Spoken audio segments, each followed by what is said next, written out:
Assalamualaikum warahmatullahi wabarakatuh. Sampai paham. Saya ulangi lagi ya, jamak qashar dalam sholat. Orang yang boleh melakukan jamak qashar adalah orang yang melakukan perjalanan atau musafir minimal perjalanan 80 km.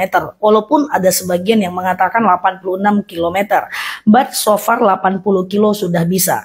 Nah, yang boleh dijamak hanya dua kelompok sholat, yaitu zuhur dan asar, dan kemudian maghrib dan isya. Subuh nggak bisa jamak ke zuhur, asar nggak bisa jamak ke maghrib. Jadi yang bisa jamak hanya zuhur, asar gabung jadi satu, maghrib, isya gabung jadi satu.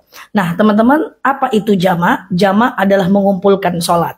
Apa itu qashar? Qashar adalah memendekkan sholat. Berarti jamak qashar adalah dikumpulkan dan dipendekkan. So teman-teman mesti tahu dulu kata kuncinya adalah jamak qashar. Oke, diingat dulu jamak qashar, dikumpulkan dan dipendekkan.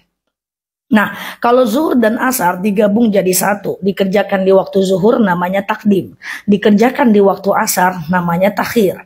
Maghrib isya kalau digabung jadi satu, dikerjakan di waktu maghrib namanya takdim, dikerjakan di waktu isya namanya adalah takhir. Yuk kita mulai. Tadi kata kuncinya adalah jamak qashar. Misalnya, kita mau melakukan perjalanan jam 10 pagi, katakan menempuh perjalanan minimal 200 km, misalnya dari Pekanbaru menuju Rantau Berangin, atau aku nggak tahu ya wilayah lain, mungkin dari Jakarta ke Bandung, apakah sudah 80 kilo? Kemungkinan sudah ya. Nah kalau udah di atas 80 kilo, katakan misalnya kita berangkat dari jam 10 pagi, zuhur kita berhenti di jalan, kemudian kita berpikir, aku jamak ajalah asar aku di waktu zuhur supaya nanti asar kita nggak sholat lagi. Artinya kita udah kerjakan asar kita di waktu zuhur. Kalau asar kita kerjakan di waktu zuhur, tadi kan namanya takdim ya. Sementara kata kuncinya adalah jamak qashar. Berarti jamak qashar takdim. Niatnya gimana? Niatnya gampang aja. Sengaja aku sholat jamak qashar takdim. Zuhur asar lillahi ta'ala. Udah sesimpel itu. Ingat kata kuncinya jamak qashar. Karena kita kerjakan di waktu zuhur adalah takdim. Berarti jamak qashar takdim. Sengaja aku sholat jamak qashar takdim zuhur asar lillahi ta'ala. Apakah perlu disebut rakaatnya? Boleh iya, boleh tidak. Karena qashar itu udah tanda dia dua-dua loh. Oke, nah artinya kita sholat Allahu Akbar, sholat zuhur 2 rakaat seperti sholat subuh. Salam kanan, salam kiri, sunnah iqomat, tidak juga tidak apa-apa, lanjut asar 2 rakaat. Antara zuhur dan asar nggak niat lagi juga nggak apa-apa, karena niatnya sudah jamak. Oke, sengaja aku sholat jamak qashar takdim, zuhur asar lillahi ta'ala. Atau mau gaya yang kedua, kita nggak mau deh sholat zuhur, misalnya kita nggak enak badan, sakit perut. Nanti aja deh zuhurnya aku kerjakan di waktu asar.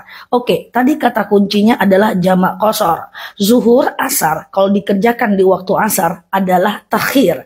Berarti gampang banget loh niatnya. Sengaja aku jamak qashar takhir.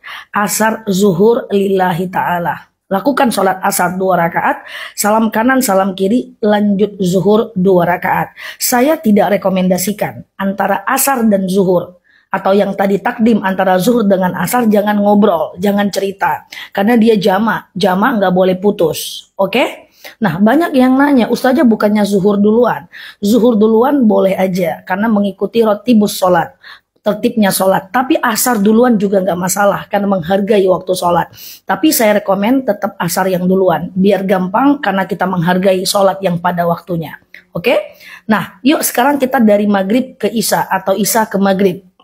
Misalnya kita berangkat dari jam 4 sore, mau nyampe di tujuan jam 10 malam. Maghrib berhenti, ya udah deh aku kerjakan aja isya aku di waktu maghrib. Gampang doang. Tadi kata kuncinya jamak qashar, dikumpulkan dan dipendekkan. Karena dikerjakan di waktu maghrib berarti takdim. Iya dong? Berarti niatnya adalah sengaja aku sholat jamak qashar takdim. Maghrib isya lillahi ta'ala. Udah, lakukan sholat maghrib Allahu Akbar 3 rakaat, salam kanan, salam kiri, lanjut isya 2 rakaat.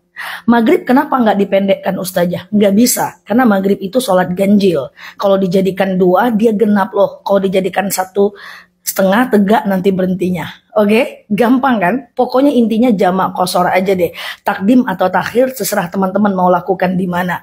Misalnya lagi kita nggak mau sholat maghrib, kita kerjakan aja lah maghrib kita nanti di waktu isya. So kita nggak sholat maghrib. Oke, tadi kata kuncinya jamak qashar. Ya udah. Kalau maghrib kita nggak sholat, kita kerjakan di waktu isya, berarti jamak qashar takhir. Karena kalau di waktu isya adalah takhir. Berarti sengaja aku sholat jamak qashar takhir. Isya maghrib lillahi ta'ala. Lakukan sholat isya 2 rakaat, salam kanan salam kiri, lanjut maghrib 3 rakaat. Antara satu sholat dengan sholat lain disunahkan iqomah, tapi tak wajib, hanya sunnah saja. Gampang ya? Teman-teman, ini udah aku buat beberapa bulan yang lalu videonya, udah dilihat jutaan orang. Teman-teman lihat ini supaya teman-teman bisa melakukan jamak qashar ini kalau teman-teman berada dalam perjalanan. Tidak peduli apakah teman-teman naik bis, naik pesawat, karena yang dihitung itu jarak, bukan kendaraannya dan bukan pula waktunya. Setelah ini kita akan bahas boleh nggak jamak dilakukan di mobil, di bis, di atas unta, atau seterusnya, insya Allah. Demikian Neloki di sini, like, share video saya ini, share sebanyak-banyaknya, karena kita nggak tahu siapa yang membutuhkan video ini. Yang belum follow, boleh follow kanal aku temani teman-teman. Kanal ini tempat kita belajar bersama. Neloki di sini, terima kasih telah menemani, sampai paham. Assalamualaikum warahmatullahi wabarakatuh.